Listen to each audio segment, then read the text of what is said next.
ಈ tasty tea ಇತ್ತೀಚೆಗೆ ಬಹಳ ಪಾಪ್ಯುಲರ್ ಆಗ್ತಿದೆ. ಯಾಕೆ ಗೊತ್ತಾ? ಇದರಲ್ಲಿರೋ ಆರೋಗ್ಯಕರ ಅಂಶಗಳಿಂದ. ಇದು ಕುಡಿಯೋದಕ್ಕೆ ತುಂಬ ರುಚಿಯಾಗಿರ್ತದೆ. ಜೊತೆಗೆ ಇದನ್ನು ಆಗಾಗ ಕುಡಿಯೋದ್ರಿಂದ ದೇಹವನ್ನು ತಂಪಾಗಿ ಹೈಡ್ರೇಟ್ ಆಗಿ ಇಟ್ಕೊಳ್ಬಹುದು.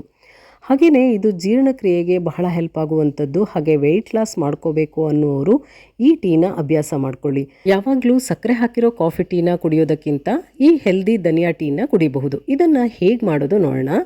ಮೊದಲು ನಾನಿಲ್ಲಿ ಒಂದು ಚಿಕ್ಕ ಪಾತ್ರೆನ ಸ್ಟವ್ ಮೇಲೆ ಇಟ್ಕೊಂಡಿದ್ದೀನಿ. ಸ್ಟವ್ನ ಲೋ ಫ್ಲೇಮಲ್ಲಿ ಇಟ್ಕೊಳ್ಬೇಕು. ಇದಕ್ಕೇ ನಾವೀಗ ಧನಿಯಾ ಹಾಕ್ಕೋಬೇಕು. ನಾನಿಲ್ಲಿ 1 ಟೇಬಲ್ ಸ್ಪೂನ್ ಆಗುವಷ್ಟು ಧನಿಯಾ ಹಾಕಿದ್ದೀನಿ. ಹಾಗೆಯೇ 1 ಟೀ ಸ್ಪೂನ್ ಆಗುವಷ್ಟು ಜೀರಿಗೆನ ಕೂಡ ಇದಕ್ಕೇ ಹಾಕ್ಕೊಳ್ತಾ ಇದ್ದೀನಿ. ಇದೆರಡನ್ನು ನಾವು ಲೋ ಫ್ಲೇಮಲ್ಲಿ 1 ನಿಮಿಷ ಹುರ್ಕೋಬೇಕು.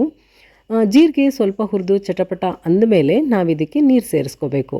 ಇಲ್ಲಿ ಜೀರಿಗೆ ಮತ್ತು ಧನಿಯಾ ಹುರಿಯುವಾಗ ಅದು ಸೀದು ಹೋಗಬಾರ್ದು. ಸೀದು ಹೋದರೆ ಟೀ ಕೂಡ ಸ್ವಲ್ಪ ಕಹಿ ಆಗ್ತದೆ. ಹಾಗಾಗಿ ನೋಡಿಕೊಂಡು ಹುರಿಬೇಕು. ಇದಾದಮೇಲೆ ಜೀರಿಗೆ ಸ್ವಲ್ಪ ಚಟಪಟ ಅಂದಮೇಲೆ ನಾವಿದಕ್ಕೆ ನೀರು ಹಾಕ್ಕೋಬೇಕು. ನಾನಿಲ್ಲಿ 2 ಕಪ್ ಟೀ ಮಾಡ್ಕೊಳ್ತಾ ಇರೋದ್ರಿಂದ 2 ಲೋಟ ನೀರು ಹಾಕಿದ್ದೀನಿ. ನಿಮ್ಗೆ ಎಷ್ಟು ಬೇಕೋ ಅಷ್ಟು ನೋಡಿಕೊಂಡು ನೀರು ಹಾಕ್ಕೋಬೋದು. ಇದಾದಮೇಲೆ ನಾವಿದಕ್ಕೆ ತುಳಸಿ ಎಲೆನ ಸೇರಿಸಬೇಕು. ನಾನಿಲ್ಲಿ 4ರಿಂದ 5 ತುಳಸಿ ಎಲೆ ಹಾಕ್ತಾಯಿದ್ದೀನಿ. ಈ ತುಳಸಿ ಎಲೆ ಫ್ಲೇವರ್ ಬೇಡ ಅಂತ ಹೇಳಿದ್ರೆ ನೀವು ಪುದೀನ ಕೂಡ ಹಾಕ್ಕೋಬೋದು. ಅದಾದಮೇಲೆ ಒಂದು ಚಿಕ್ಕ ತುಂಡು ಶುಂಠಿನ ಹಾಕಿದ್ದೀನಿ.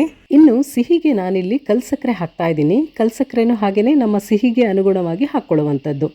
ಇಲ್ಲಿ ಸಿಹಿಗೆ ಸಕ್ಕರೆ ಹಾಕೋದು ಬೇಡ, ಆದರೆ ಬೆಲ್ಲ ಹಾಕ್ಕೊಳ್ಬೋದು. ಅಥವಾ ಟೀ ಶೋಧಿಸಿ ಕುಡಿಯೋವಾಗ ತಣ್ಣಗಾದಮೇಲೆ ಸ್ವಲ್ಪ ಜೇನುತುಪ್ಪ ಕೂಡ ಮಿಕ್ಸ್ ಮಾಡಿಕೊಂಡು ಕುಡಿಬಹುದು. ನಾನಿಲ್ಲಿ ಕಲ್ಸಕ್ಕರೆ ಹಾಕ್ತಾ ಇದ್ದೀನಿ. ನಿಮಗೆ ಯಾವ್ದು ಬೇಕೋ ಅದನ್ನು ಹಾಕ್ಕೊಳ್ಳಿ. ಇದನ್ನು 2 ನಿಮಿಷ ಕುದಿಸ್ಕೊಂಡು ಫ್ಲೇಮ್ ಆಫ್ ಮಾಡಿ ಇದನ್ನು ಇನ್ನೊಂದು ಪಾತ್ರೆಗೆ ಶೋಧಿಸ್ಕೊಳ್ಬೇಕು. ಇಲ್ಲಿ ಕೆಲವು ಟಿಪ್ಸನ್ನು ಫಾಲೋ ಮಾಡಬೇಕು ನಾವು. ಏನಂದರೆ ಧನಿಯಾ ಮತ್ತು ಜೀರಿಗೆನ ತುಂಬ ಹೊತ್ತು ಕುದಿಸೋದ್ರಿಂದ ಎಸಿಡಿಟಿ ಆಗ್ತದೆ ಅಂತ ಹೇಳ್ತಾರೆ. ಹಾಗಾಗಿ 2 ನಿಮಿಷ ಕುದಿಸ್ಕೊಂಡ್ರೆ ಸಾಕಾಗ್ತದೆ. ಇನ್ನು ಧನಿಯಾ ಮತ್ತು ಜೀರಿಗೆನ ಹುರಿದು ಪುಡಿ ಮಾಡಿಟ್ಕೊಂಡು ಅದರಿಂದ ಧನಿಯಾ ಟೀ ಮಾಡ್ಕೊಳ್ತಾರೆ. ಆದರೆ ಅದನ್ನು ಶೋಧಿಸುವಾಗ ಕೂಡ ಪೌಡರ್ ಹಾಗೆ ಉಳ್ಕೊಳ್ತದೆ. ಅದನ್ನು ಕುಡಿದ್ರೂ ಎಸಿಡಿಟಿ ಆಗ್ತದೆ ಅಂತ ಹೇಳ್ತಾರೆ. ಹಾಗಾಗಿ ನೇರವಾಗಿ ಈ ರೀತಿ ಪಾತ್ರೆಗೆ ಧನಿಯಾ ಮತ್ತು ಜೀರಿಗೆನ ಹಾಕಿ ಹುರ್ಕೊಂಡು ಟೀ ಮಾಡ್ಕೊಳ್ಳೋದು ಒಳ್ಳೆಯದು. ಇದಿಷ್ಟಾದರೆ ಬಹಳ ಟೇಸ್ಟಿಯಾದ ಧನಿಯಾ ಟೀ ರೆಡಿ ಆಯಿತು. ಇದು ಹಾಗೆ ನೋಡಿದ್ರೆ ತುಂಬ ಹಳೆಯ ರೆಸಿಪಿ. ನಾವಿದಕ್ಕೆ ಕೊತ್ತಂಬರಿ ಕಷಾಯ ಅಂತ ಹೇಳ್ತಿದ್ವಿ ಮೊದಲೆಲ್ಲ. ಆದರೆ ಇದರಲ್ಲಿರೋ ಆರೋಗ್ಯಕರ ಅಂಶಗಳಿಂದ ಇದು ಮತ್ತೆ ಪಾಪ್ಯುಲರ್ ಆಗ್ತಿದೆ.